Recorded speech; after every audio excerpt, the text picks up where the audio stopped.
1. I heard an Asian friend tell her story.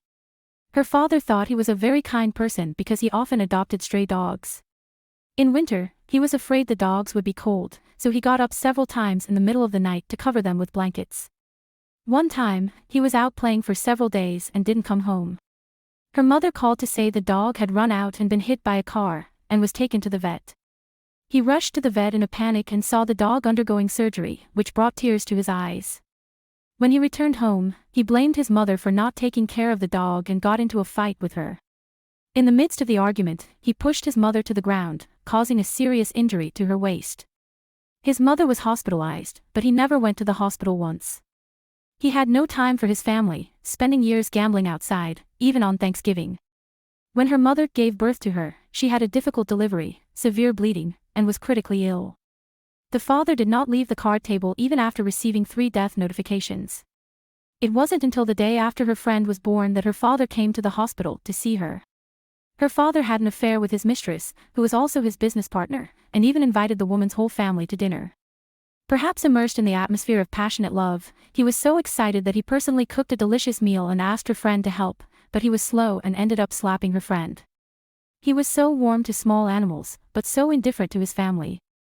Her friend said that at that time, she was in her teens and was seriously thinking for the first time in her life, what kindness really is. 2. While watching Reply 1988, I felt really depressed. The father of the female lead is a very kind-hearted person. Every night when he comes home, he buys various things from strangers. Chewing gum from an old lady, wild vegetables from an old man, and even gives money to college students parading on the street. Is he wealthy? His family is so poor that they can barely make ends meet. Because of his kindness, he stood surety for a friend, which led to a huge debt and the whole family living in a semi-basement. His daughter wore the same pair of shoes for several years until they were worn out. The most expensive possession in their family is a camera. When his daughter accidentally lost the camera, his wife was so upset that she chased after her daughter and hit her. His daughter's only school trip, which she had been looking forward to, was financially difficult for them. It was only with the help of their neighbors that they managed to go. His wife wanted to borrow money from the neighbor's house, but she couldn't bring herself to ask, even after sitting at the neighbor's house for a long time one late night. One day, when he came home at night, he took out 3 bottles of water from a young man selling them on the subway. He was afraid of his wife's scolding, saying that the young man was about the same age as his son. He felt sorry for him and bought it. Also, this stain remover was super effective, making ink stains disappear with just a little application. His wife, in anger, poured a bottle of ink on his white shirt. He felt smug, saying, "No problem, it's time for you to experience the magical power of this miraculous stain remover." So, he kept applying the remover to the ink stains. The effect was very obvious. The ink stains got bigger and bigger.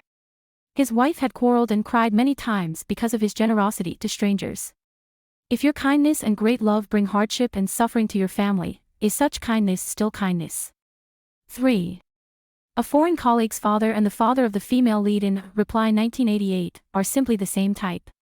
When they were young, their family was also very poor.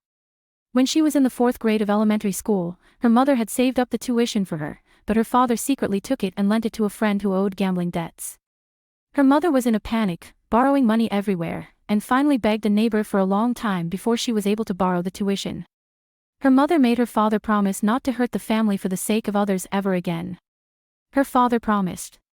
That Christmas, her father said, "Tonight, let's have a good family gathering. Our family should also enjoy a happy reunion." She and her mother were very happy.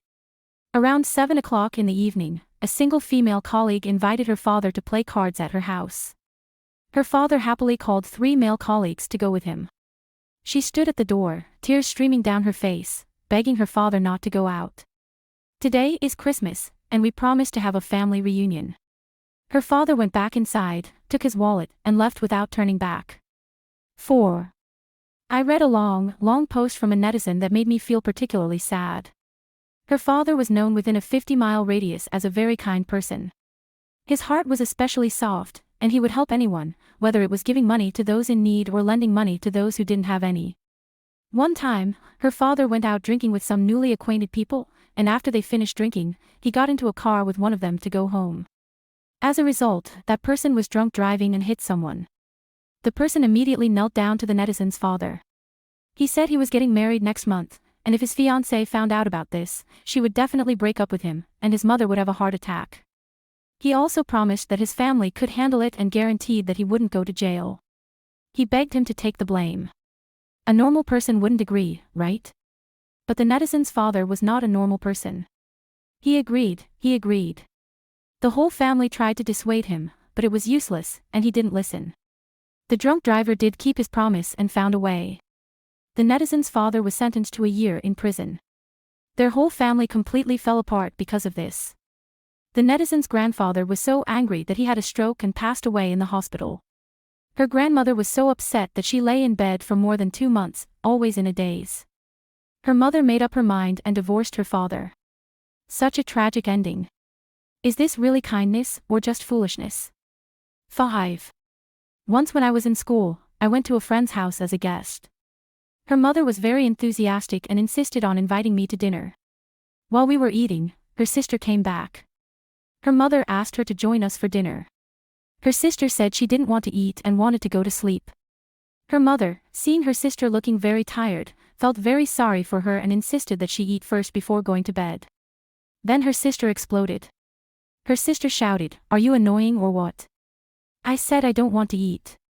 "Are you deaf? Do you know how busy I am? I'm doing something important, you know." Her mother didn't dare say anything, fearing that I would be embarrassed, and immediately smiled and urged me to eat more. Later, I asked my friend what important thing her sister was doing. Was she saving the earth? She said her sister was indeed saving the earth.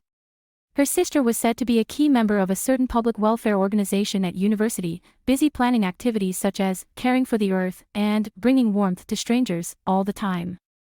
I was puzzled. Why didn't her sister manage her mom in front of her? She said it was because of me, as she didn't want to confront her. Recently, I heard that her sister took the money her mother had left at home and spent 800 yuan, buying 2 turtles for release. It was money her mother had secretly saved up from working as a part-time cleaner to make some extra household income. 6. I never oppose kindness. But I strongly oppose using the grievances of family members to fulfill your personal kindness. If your kindness seriously hurts your family, forgive me for being blunt, but you are either stupid or despicable. So, let those with great love enjoy their love. I would rather focus on my own family first. I have said many times that true success is making those around you feel happy. First achieve this, and then go the extra mile to make strangers feel happy. If you think this is narrow-minded and selfish, you are absolutely right. I'm sorry, but I am only kind to those I like and those who like me.